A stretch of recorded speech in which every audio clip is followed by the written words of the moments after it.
Marc with the Fantasy Knockout Fantasy Football Show. Today is Friday, July 15th. You can follow the show. We're on Twitter at Fantasy Knockout. We're also on Instagram at Fantasy_Knockout. I'm excited for today's show. We're going to be breaking down. That's right. We're breaking down the NFC South. We're going to talk projections, team and player expectations. Let's get right into the news. Good evening, ladies and gentlemen. Here is the news. News with views. All right, so wide receiver N'Keal Harry, he was on the Patriots. He got traded for a 2024 7th round pick. He's going to Chicago now. So Chicago got, I don't know, I'll give them an uptick for their receiving core, but I don't expect much fantasy relevance out of this. Then the last bit of news is tight end Rob Gronkowski, who's retired. He was speaking at a charity event, and Gronk just said he's done with football. So we'll plan that as now. I'm sure if Tom gives him a call, maybe mid-season, maybe for the playoff push, he might come out of retirement and play for the Bucs for the playoffs. But I don't see him doing anything regular season, so that means no fantasy relevant news for Gronk going forward this season. All right, let's get right into the main event, the NFC South. We're going to kick it off with the Atlanta Falcons. So Atlanta last year was 7-10. When I look back at it, that's not what I expected them to be. I thought that's better than what I had, remembered their season to be. Their win total projection is at 4.5. Their quarterback is Marcus Mariota this year. Cordarrelle Patterson's the main running back there. Drake London's the main wide receiver, and Kyle Pitts is the tight end. Those are the fantasy guys we're going to be talking about this season. Mariota, he's going undrafted right now. I got him projected for about 2,000 passing yards, 13 touchdowns, 7 interceptions, 258 rushing yards, and 2 rushing touchdowns. I only see him playing maybe half the year, so he is going to be a streamable quarterback this year. We're not drafting him. We're not touching him. Cordarrelle Patterson, he's going to be the running back wide receiver there. He's going in the 10th round, 10.9. I got him projected for about 750 yards, 4 rushing touchdowns, 45 receptions, 440 yards receiving with 2 receiving touchdowns. Pretty average, so he's a flex-worthy guy. In the 10th round, I would consider him just because he's probably a starting running back to start the season. We'll see if Tyler Algier takes over and, phases him out. The wide receiver and tight end that I would even touch on this team is Drake London and Kyle Pitts. Drake London's going at 13.2. I got him projected for 81 receptions for 1,100 yards, 5 touchdowns. Pretty average, pretty normal rookie year. Solid rookie year, but for a rookie, he's probably gonna get targeted quite a bit. We'll just see is his connection with Mariota anything special. And then Kyle Pitts, he's gonna have a much better year than last year. Probably similar in receptions and yards, but way more touchdowns, I believe. He's going in the 4th round at 4.8. I got him for 80 yards, 80 receptions, 1,200 yards, 5 touchdowns, way better than the 1 touchdown he did last year. So at that draft spot, I'm considering him. I would not take him any higher than that. I would prefer 5th round for Kyle Pitts. All right, the Carolina Panthers, they just got their quarterback, Baker Mayfield, for the year. I believe he's going to start all season long. He'll beat out Sam Darnold. Last year, their win total was 5-12. This year, they're projected right around the same at 5.5. I see them doing a little bit better. Baker is a better NFL quarterback, but not great fantasy quarterback. So for Baker, he's going undrafted right now. Again, we'll probably stream him maybe once or twice during the year.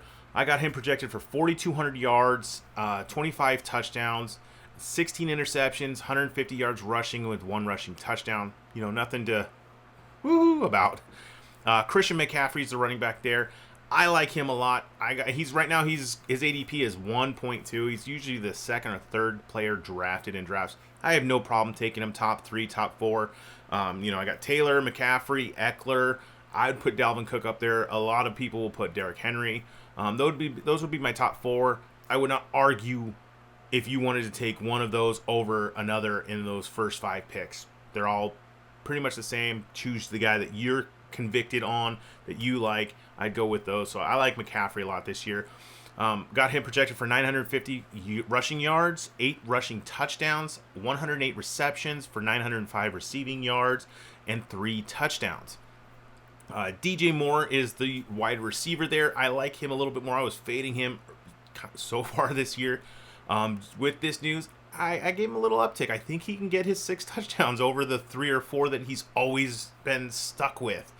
So Moore, he's going in the 5th round at 5.6. I like the value there. I don't see him being a top 5 receiver, but he's definitely could be, top 15.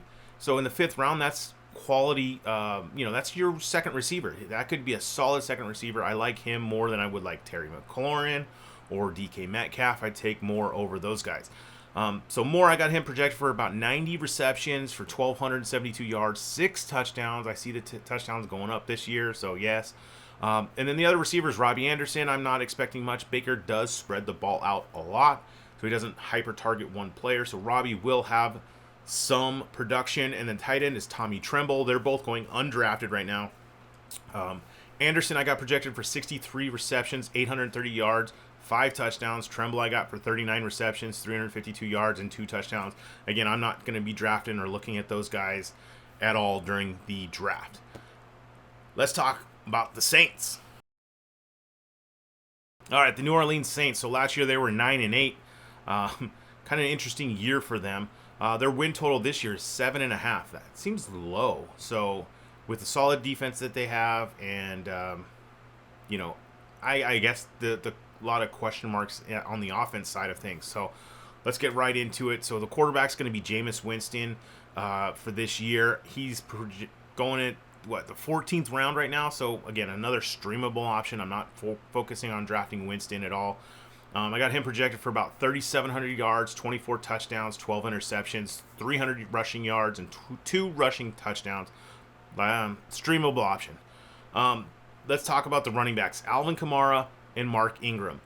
So if you guys aren't aware, Alvin Kamara, during the Pro Bowl last year, he was involved in an incident where he punched a guy or had an altercation or whatever. That's still an ongoing process as far as the legal side of things. So they're preparing for him to be suspended probably 6 games. That's a huge amount of games to start the year, where I can't draft Kamara where he's going right now in the 2nd round. He's going at 2.5.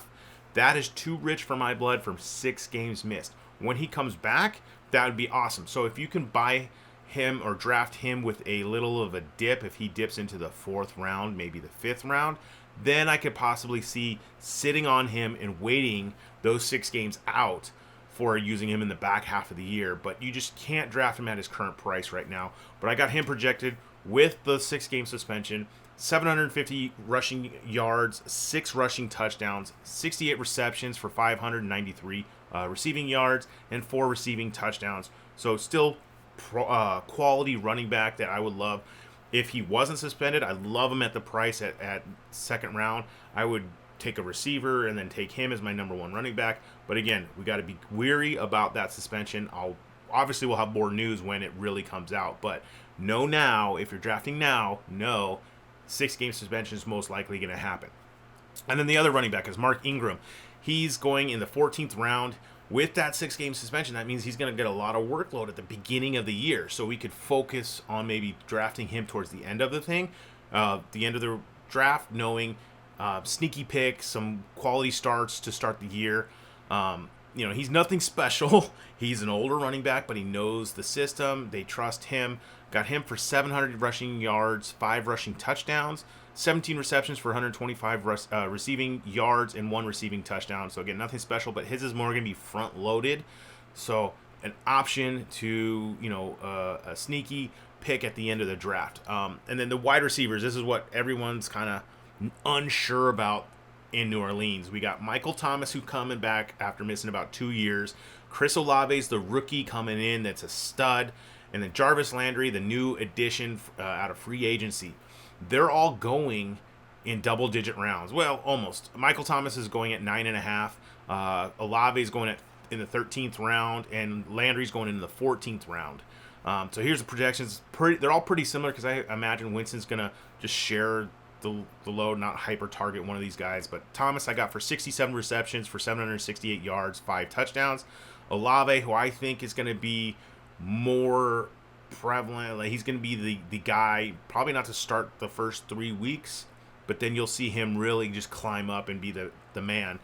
69 receptions for 867 yards, 4 touchdowns. Landry's going to be the guy in the middle, the PPR machine. He's going to have 60 receptions for 663 yards and 3 touchdowns. And then Adam Troutman's the tight end there. Nothing special. 37 receptions for 385 yards, 3 touchdowns, and he's going undrafted. I wouldn't even touch him.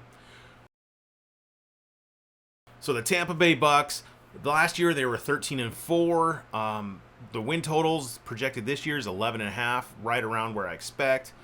Tom Brady's still there. He came out of retirement. Now he's back. He's going to play another year. He's going in the 7th round right now. I'm okay with that because I think Tom without, Bruce Arians is now in the front office. He's no longer the head coach. The head coach is, Todd Bowles, I think. And the offense coordinator is going to be Leftwich and Brady. So imagine, remember guys, the Peyton Manning year where he was like the offensive coordinator. He threw for 50 touchdowns, stuff like that. I could see Tom calling his number more than handing off to Fournette. So I see a chance where Tom could have a monster year. So in the 7th round, that's not a bad price to pay for a quarterback who, well, let's talk about his projections. 4,700 yards, 35 touchdowns, could easily get more than that. I could see him at 40 to 45. 10 interceptions, no rushing yards, about 40 rushing yards and 2 rushing touchdowns. He always likes to sneak those in.